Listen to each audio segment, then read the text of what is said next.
Welcome back to the Deep Dive. This is our second installment in the Innovative Voices Summary Series, where we're really digging into the documentation to pull out some actionable insights for you. That's right. Last time we talked a lot about the philosophy, the guiding principles of the Innovation Center's relaunch. Today's all about execution. All about what actually happened. Exactly. We're summarizing the major activities and the accomplishments of that really pivotal 2024-2025 academic year.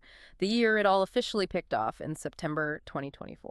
And the engine behind all of that was their mission statement. It really guided everything to inspire, support, and showcase innovation and interdisciplinary activities. It did, and you can see they focused less on, bureaucracy and more on just immediate, tangible action. So they had this broad mission, but where do you even start? Well, they started with a really practical challenge. Mhm. How do we actually serve our community? You can't just build things and hope they come. You have to know what people need support with.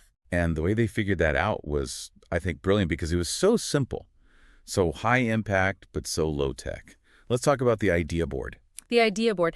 Yeah, in a lot of ways, that's really the soul of the whole relaunch. It's this physical proof that they were putting the community first, right, from day one. And it started so simply. Just a blank wall, a stack of Post-it notes, some markers. And a little incentive, a cup of coffee or tea if you put up an idea. A small thing, but it paid off hugely. Yeah. They ended up with over 800 idea board posts by the end of the year. Which is just a massive data set of what people actually want and need. It proves that if you make it easy for people to contribute, they will. They absolutely will. But 800 posts, that's a lot to sift through. How do they actually turn that into a plan for the physical space? I mean, there are always budget limits and other hurdles. That's a critical point. They looked for the big themes, the consensus ideas. And the number one thing wasn't a specific gadget, it was a structural need. Flexibility. Flexibility. Yeah. And that single idea shaped the whole room. Almost all of the furniture in the center, the tables, the chairs, the display stands, they're on industrial wheels. So it's designed to be changed on the fly. You can go from a lecture hall to a small group workshop. Or clear the whole space out for a big demonstration. That flexibility directly serves all those different needs they saw on the board. And the posts got really specific too, didn't they? It wasn't just big ideas. Oh, yeah.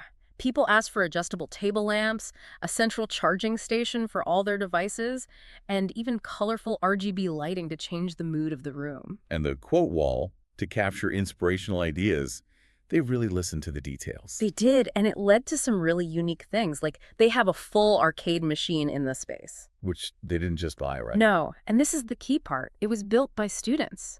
It came about because an early tech exhibit on retro games was so popular. So it became this permanent student-made fixture. That's fantastic. And then there was probably the biggest request, the one that really democratized access. Free 3D printing. Yes. Making that service free for everyone is a huge statement. It changes the entire dynamic. When you remove the cost, even for just the filament, you're telling people to experiment, to fail fast, to focus on the idea, not the budget. It makes prototyping accessible to literally anyone, regardless of their major. And they doubled down on that idea with the Makerspace supply shelves. Right. They partnered with interdisciplinary studies to stock shelves with free materials, modeling clay, sculpting wire, craft supplies. So you can have an idea, jot it on the plan, post it, and then immediately grab some materials and just start building it. It bridges that gap between the digital idea and a physical prototype. Instantly. Okay, so they have this responsive physical space. They have community input flowing in. Now they need an intellectual focus to guide all their program. And they boiled it down to what they called the key 3 technologies. This was their signature for the year. And those were artificial intelligence, or AI, extended reality, XR, and digital studies. Exactly. Almost every single workshop, exhibit, and project tied back to one of these 3 pillars. Let's break those down a bit because they really are the blueprint for the year's activities. Yeah. So AI. What was their focus beyond, just the basics of using something like ChatGPT? They were really focused on the fundamental building blocks. So things like machine learning, how algorithms actually learn from data and neural networks, which are sort of modeled after the human brain. But crucially, they always linked it to tangible outputs through visual computing and natural language processing. So it's about understanding the logic underneath, not just using the latest app. Precisely. And that leads into the second pillar, extended reality, or XR. This is where all that cool hands-on tech came into play. XR being the umbrella term for blending the physical and digital worlds. Right, so that covers augmented reality, AR, where you're overlaying digital info on the real world, and virtual reality, VR, which is fully immersive. Hmm. And they also included holographic technology. And they had some specific pieces of hardware to showcase this. They did. They brought in things like the Tilt 5 system. It's an AR system that projects 3D images onto a game board, so multiple people can see and interact with the same hologram without bulky headsets. That's very cool. And they also had Looking Glass factory displays, which create these true glasses-free 3D visuals. The point was to lower the barrier to entry. You can walk up and immediately see what this technology can do. It makes it a shared experience, not an isolated one. Okay, and the third pillar, digital studies. This feels like the one that ties it all together. It is absolutely the mortar holding the bricks together. Digital studies is all about exploring the intersection of technology with the arts, humanities, and social sciences.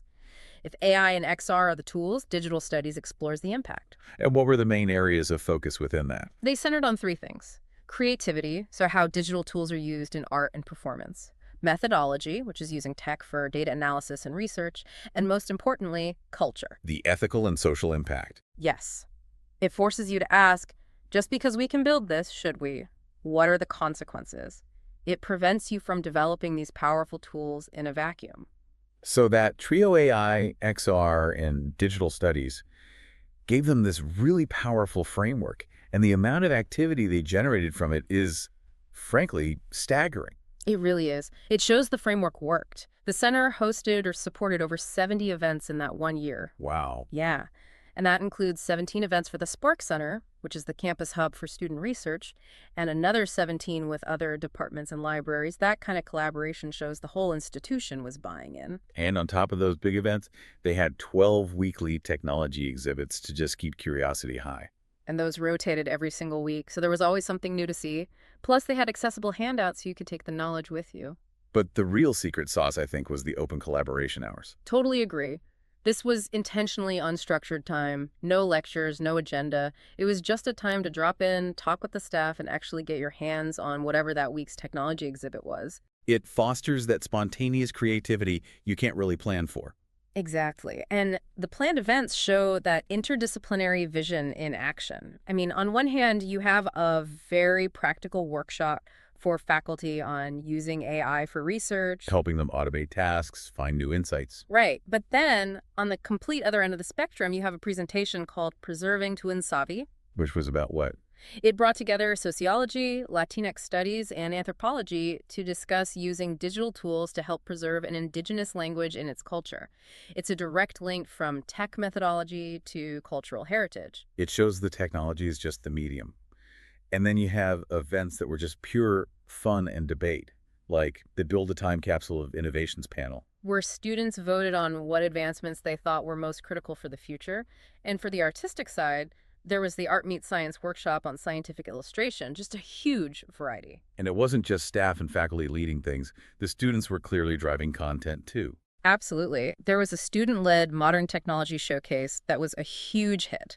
Students were bringing in their own specialized tech, things like the Flipper Zero for hardware hacking, and even EEG headsets to measure brain activity. It really shows that this tech is already in the hands of the students. And then there was the two-part Introduction to Video Game Design workshop, where students actually designed and pitched their own original game concepts by the end. All of this momentum really builds toward the project developed by the center staff. They were acting like their own internal R&D shop. They really were.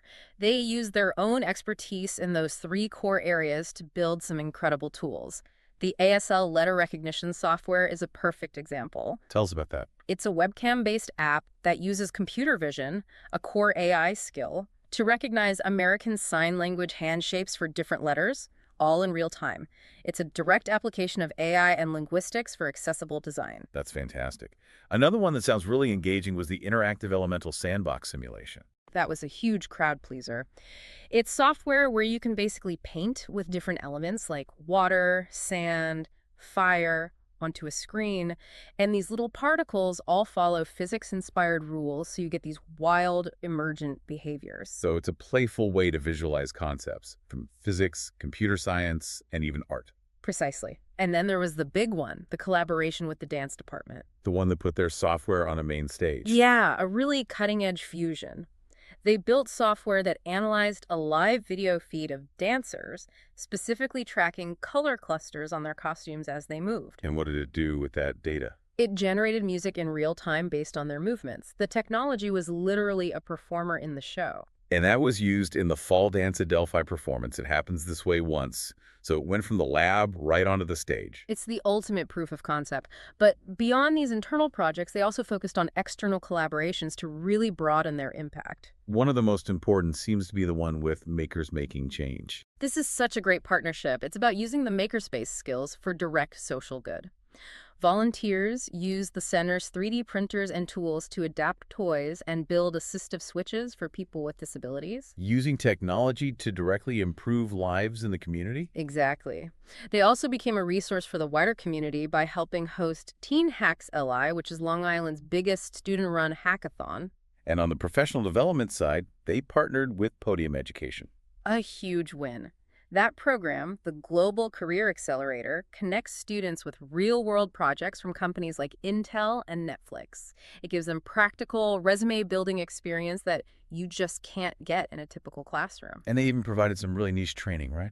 They did. They trained nursing and public health faculty on how to use a 360-degree video camera for their site visits. It's a direct use of XR tech to create these immersive, virtual field experiences for their students. And of course, they didn't just do all this work in silence. They made sure people knew about it. Oh, yeah. A total website overhaul, a new, very active Instagram account at Innovation Adelphi, and they landed 6 major media mentions, including in big outlets like Newsday and Innovate LI. So if you step back and look at that whole 2024-2025 year, Mhm. what's the big takeaway? It was all about building the foundation, establishing the infrastructure, using the idea board to maximize accessibility, and just proving the potential of their 3 focus areas. They laid a rock-solid groundwork for everything to come. And you can already see the ambition for what's next, especially in their grant proposals. I'm thinking of the one for difficult conversations. AI-enhanced training for sensitive topics in healthcare. This is where it gets really groundbreaking. It's a simulation designed for nursing students. They can practice having these incredibly high-stakes conversations, like discussing a DNR order or organ donation with an AI character. And the AI isn't just a chatbot, right? It's interactive. It's fully interactive. It can assess the student's empathy and effectiveness based on what they say and how they say it. So it creates a safe place to fail, to learn these critical human skills before you're in a real clinical setting with a real family. That's the power of it, using artificial intelligence to perfect the art of human communication and empathy. It's an incredible application. It really shows the potential here. And based on that incredible foundation from 2024-2025, it's clear everyone is looking forward to what will happen in the 2025-2026 academic year.